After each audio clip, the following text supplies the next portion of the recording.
And I thank the distinguished chairman for his recognition and also for the excellent job he has done to bring this bill to the floor today. The American Jobs and Closing Tax Loopholes Act. Mr. Speaker, it is our responsibility here, almost an ethical one really, to create jobs for the American people. Equally important is to reduce the deficit. So any of the pieces of legislation that we bring to the floor must strive to do both, to strike that balance. I congratulate the chairman on this important legislation because it does both, creates jobs and helps to reduce the deficit. If I had 4 words to describe the bill, it would be the same 4 words. It's a 4-letter word. I prepare you for that. Jobs, jobs, jobs, jobs, and jobs. It's about jobs. It's about summer jobs for young people. It's about Build America bonds, jobs in the infrastructure sector. It's about jobs that are produced by our investments in R&D, research and development tax credits in the legislation to have research into higher skilled jobs and bring us to a different place technologically, and that's very important. It's about jobs. It's about helping people who have lost their job through no fault of their own, and that's important to them individually. But it's also important, as economists tell us, that unemployment insurance is the fastest way to inject demand into the economy, thereby creating jobs immediately.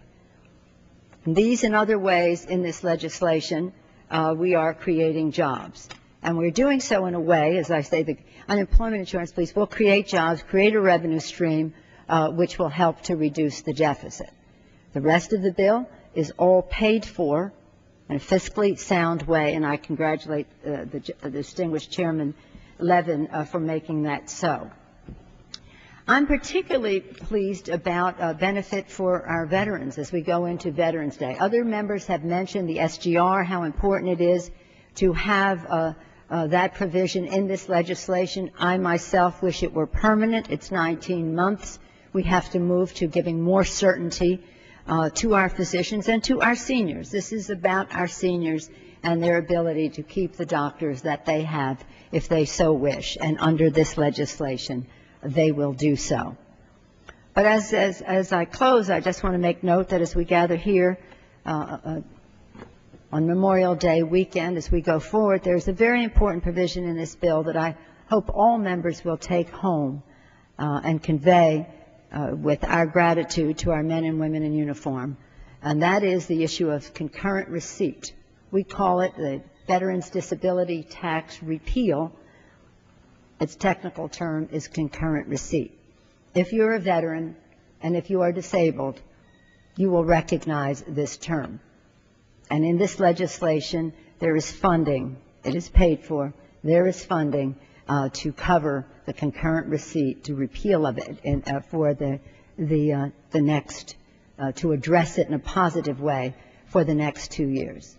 So if it's about young people in summer jobs, if it's about building the infrastructure of America, if it's investing in research and development in the high technologies that will make us competitive and keep us #1, if it's about helping those who, for no fault of their own, have lost their jobs, but recognizing that that investment injects demand into the economy and creates jobs, this is a bill that does just that in a fiscally sound way while honoring our veterans on this Memorial Day. So I thank the gentleman for this very important legislation and urge my colleagues to give a big, strong aye vote to the American Jobs and Closing Tax Loophole Act. It's named that for one very important reason. In this legislation, which is job creating, it closes the loophole which has allowed businesses to ship jobs overseas. Can you believe that we have a tax policy that enables offshoring?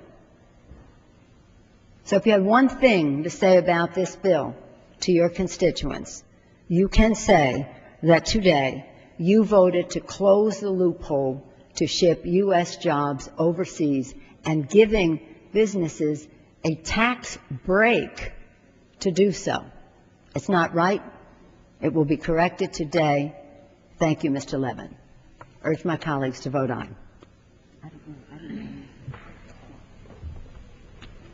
Thank you, Mr. Speaker. I yield myself such time as